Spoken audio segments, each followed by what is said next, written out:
Et nous commençons tout de suite avec l'écho des cryptos, le rendez-vous dédié aux crypto-monnaies ou aux crypto-actifs de Smart Patrimoine. Et nous allons évidemment revenir sur les annonces du début de semaine de Donald Trump sur son réseau social qui annonce que les États-Unis vont constituer une partie de leurs réserves stratégiques en Bitcoin, Ether, XRP, Solana et Cardano, donc en crypto-monnaie. Pour en parler, nous avons le plaisir de recevoir sur le plateau de Smart Patrimoine Salomé Tiblou-Galas. Bonjour Salomé Tiblou-Galas. Bonjour Nicolas. Vous êtes superviseur blockchain et crypto chez KPMG France. On a eu cette annonce donc de Donald Trump qui est arrivée il y a un peu moins de 48 heures. On a vu les cryptos en question progresser suite à l'annonce avant de toutes reculer d'ailleurs, enfin en tout cas de perdre leurs gains dans la journée, ce qui invite à se poser un certain nombre de questions sur que comprendre déjà de l'annonce de Donald Trump et comprendre l'impact un petit peu sur le marché crypto. Comment est-ce que vous analysez cette nouvelle depuis 48 heures, Salomé Tiblou-Galas? Tout le monde s'y attendait, en tout cas sur Bitcoin, puisqu'il y avait déjà eu des annonces. On s'y attendait moins sur les autres cryptos et on se demande un peu ce qui va réellement aboutir de cette annonce. Effectivement, on s'y attendait sur Bitcoin parce qu'il l'avait déjà annoncé, moins sur les autres cryptos, parce qu'on le redit, mais il inclut aussi de l'Ethereum, du Cardano, de XRP et du Solana. Et il justifie un peu cette annonce en disant que c'est une façon de soutenir l'écosystème, aussi en réponse avec une administration Biden qui était un peu moins en faveur. Et on peut aussi le mettre en perspective avec une autre annonce qu'il a faite récemment sur l'audit des réserves en or des États-Unis détenues à Fort Knox, donc historique parce que ça n'a pas eu lieu depuis 1974. Bien sûr. L'audit total remonte aux années 50 et on se l'explique très facilement, c'est qu'aujourd'hui, auditer des réserves en or, ça demande de déployer des moyens absolument considérables en termes de temps, en termes de coûts et surtout en termes de sécurité. Et donc dans un contexte où de plus en plus d'États, et donc notamment les États-Unis, envisagent de faire des réserves stratégiques en Bitcoin et dans d'autres cryptos, eh bien ça voudrait dire que n'importe quel citoyen pourrait venir auditer en temps réel les réserves de son pays.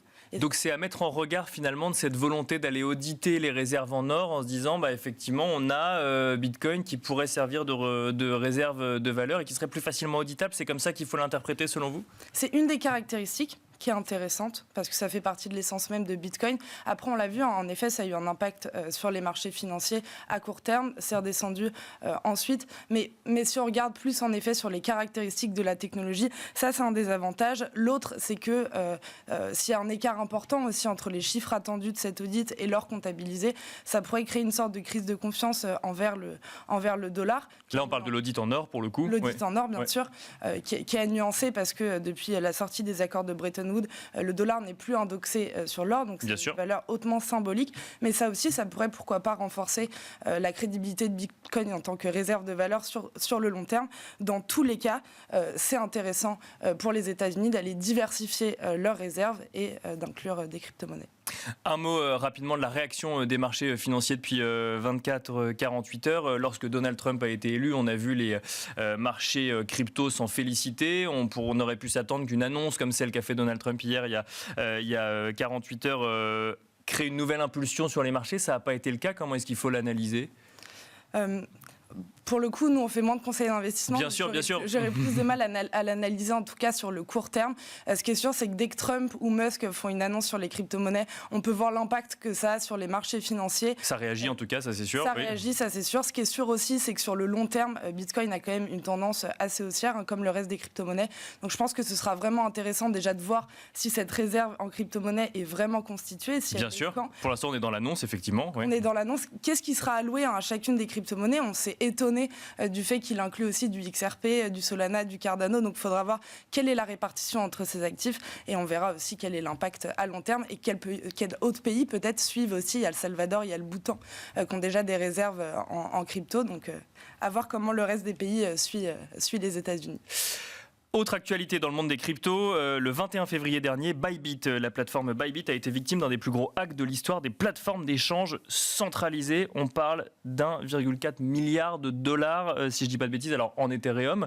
Qu'est-ce qui s'est passé concrètement, Salomé Tiblou-Galas ? Bien déjà, c'est un des plus gros hacks de l'histoire de la finance au sens large, le plus gros hack de l'histoire des plateformes d'échange de crypto-monnaies, mais le fait que ce soit de la finance au sens large est encore plus impressionnant. Pour comprendre, déjà, on revient rapidement sur la la façon dont les plateformes sécurisent leurs fonds. Elles utilisent des cold wallets qui sont des portefeuilles hors ligne qui sont très sécurisés, mais par contre qui sont un peu moins pratiques. Et elles utilisent des solutions multisig, donc des solutions de conservation que propose dans le cas de Bybit un prestataire qui s'appelle Safe et qui permettent d'appliquer des règles de gouvernance au wallet.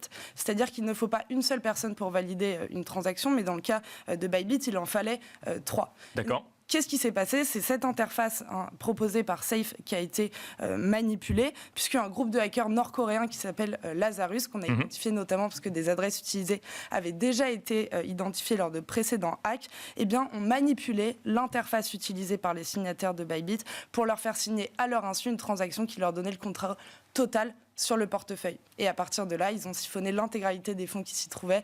On parle de 75% des réserves en Ether des utilisateurs de Bybit, qui correspondaient à peu près 400 000 Ether. Et alors là, qu'est-ce qui peut se passer pour les utilisateurs, pour la plateforme? Quelle suite? Est-ce qu'ils vont pouvoir être remboursés? Est-ce que du coup c'est une perte sèche? Comment ça se passe?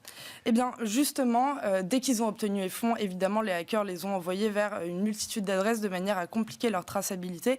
Mais là aussi, on insiste sur le mot compliqué. D'accord. On l'a dit avec Bitcoin, la blockchain c'est une technologie qui reste transparente, qui reste traçable. Et donc il y a une sorte de course contre la montre qui s'est initiée contre ces hackers nord-coréens pour tenter d'identifier les adresses sur lesquelles se trouvent ces fonds et les geler avant qu'ils ne soient blanchis. Et d'ailleurs, Bybit a lancé un programme de bounty, donc de récompense pour les enquêteurs on-chain qui leur permettrait de récupérer certains fonds. Ça veut dire qu'on peut continuer à suivre, simplement il faut aller plus vite que les fonds en question, si je comprends bien. Exactement. Ou au moins en tout cas, aussi on peut vite. essayer de les geler avant qu'ils ne soient blanchis, parce qu'une fois qu'ils sont sortis de l'écosystème, évidemment, c'est plus compliqué de les tracer.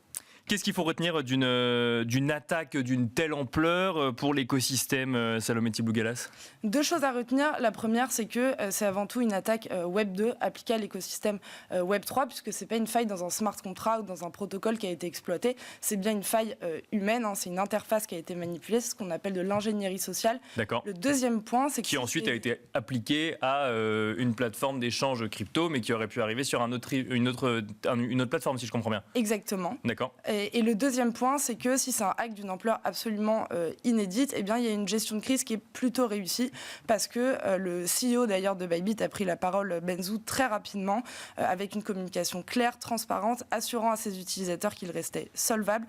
Il n'y a pas eu de contagion au reste de l'écosystème, ils ont pu assurer l'intégralité des retraits, ils avaient une bonne gestion des réserves et ils ont même eu le soutien d'autres plateformes qui leur ont prêté des Ethers pour être sûrs de pouvoir continuer les opérations en attendant qu'ils les récupèrent ou qu'ils les rachètent. Et les utilisateurs sont assurés de récupérer leurs fonds, ou ça, c'est pas encore tout à fait clair?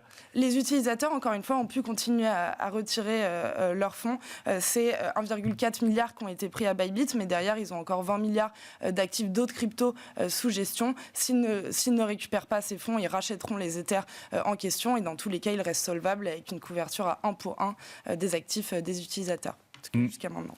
Merci beaucoup Salomé Tiblou-Galas de nous avoir accompagnés dans Smart Patrimoine. Je rappelle que vous êtes superviseur blockchain et crypto chez KPMG France. Merci beaucoup. Merci Nicolas. Et quant à nous, on se retrouve tout de suite dans Enjeu Patrimoine.